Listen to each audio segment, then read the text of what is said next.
What's going on, everybody? Welcome back to another episode of B-Sides the Hits. So today we're circling back into Led Zeppelin's catalog.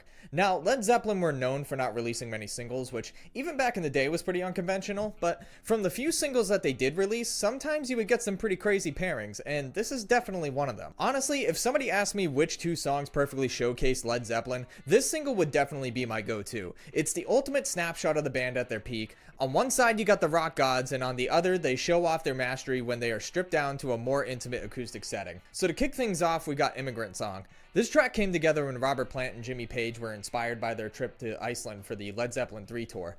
Plant wrote most of the lyrics on the plane, pulling from Norse mythology and Viking imagery, the screaming voices, the hammer of the gods energy, all of it reflecting the epic landscapes they were about to see.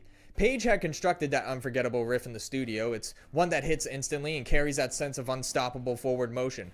Bonham's drumming drives it all, giving it a pulse that hits like a lightning bolt. Immigrant Song really is the perfect example of Zeppelin in their element. It's bold, aggressive, and larger than life. It's the track you play to remind people why Led Zeppelin were untouchable in their prime. So now you flip the record over and you are greeted with Hey Hey What Can I Do? And here's where it gets really interesting, because the song is completely different from Immigrant Song. It's acoustic, groove driven, and it has a laid back warmth that immediately draws you in. It actually reminds me a lot of Ramble On. It has a pretty similar vibe. It's got a flowing melodic acoustic feel, but not as complex with the time signatures. The song could have easily been on Led Zeppelin 3, which is why it's so surprising that it never made the album. The whole idea of Led Zeppelin 3 was to showcase that the band could command your attention without keeping the volume up high, and Hey Hey What Can I Do does that perfectly. Now, lyrically, the song is a reflection on the push and pull of a complicated romantic relationship.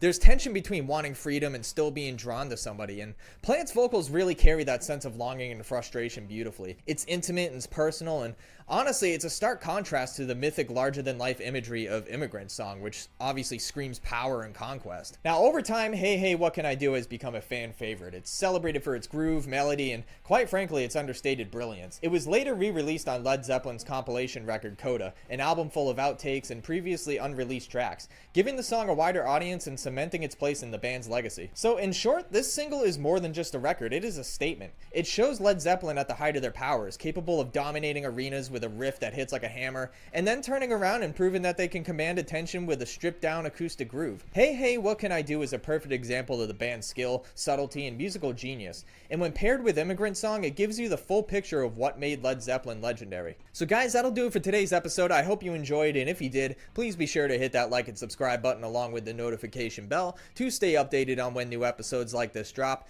Thanks for watching, God bless, and I will see you in the next episode. See ya!